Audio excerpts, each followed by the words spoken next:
Hello everyone! Tara, samahan niyo nga akong kumala sa St. Gallen, Switzerland!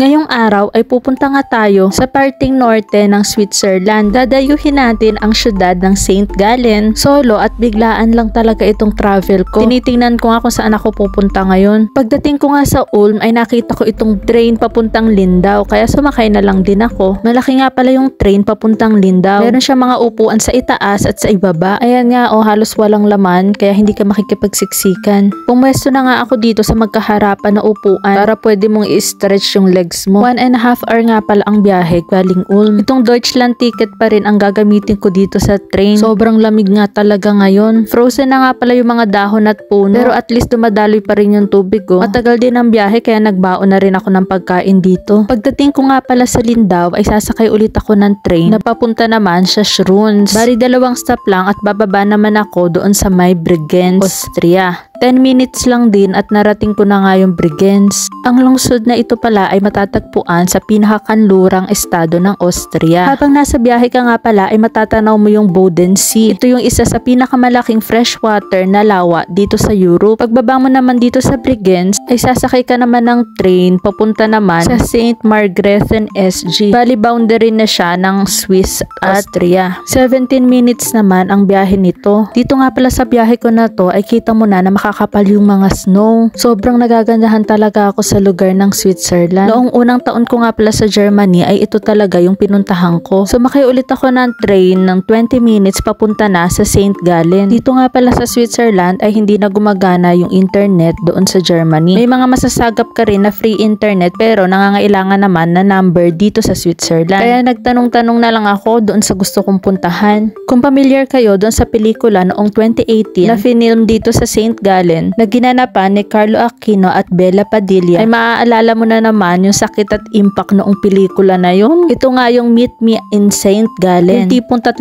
araw lang sila nag-meet sa loob ng 8 taon. Tapos in love pala sila sa isa't isa pero hindi sila nagkatuluyan. Nag-ikot-ikot lang din ako dito sa city. Malapit lang din pala ito doon sa may sakayan ng train. Marami rin tinda dito na mga chocolates. Pwede ka rin mag-shopping. Marami din ditong water fountain. Magdala ka lang ng bottle mo. Pwede ka nang kumuha dito ng tubig para inumin. Dito din pala makalagpas sa may Old Town ay makikita yung St. Gallen Cathedral. Isa nga palang Roman Catholic Church itong St. Gallen na kinonstruct noong year 1755. Wala nga palang entrance fee kung gusto mong pumasok sa simbahan. May 2 towers din pala dito sa cathedral. Maganda nga talaga yung design at kulay nitong simbahan. Lalo na yung loob ng church ay napakaganda at mamamangha ka talaga.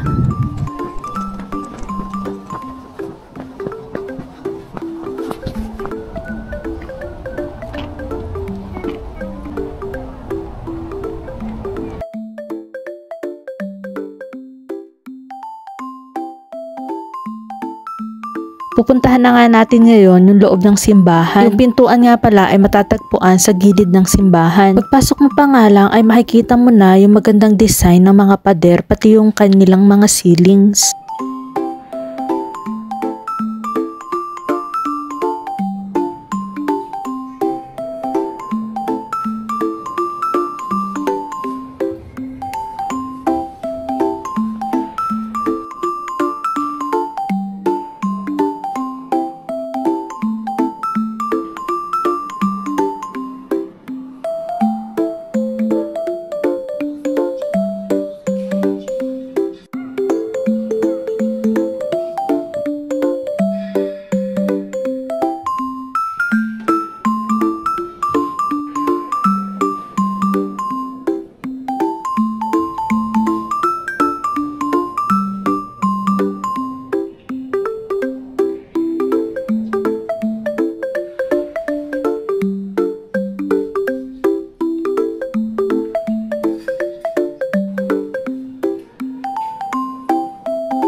So ayun na nga, lumabas na nga ako ng church. Sobrang nakaka-amaze talaga. Samahan niyo ulit ako sa susunod na vlog sa pag-ikot ko dito sa St. Gallen hanggang sa uulitin.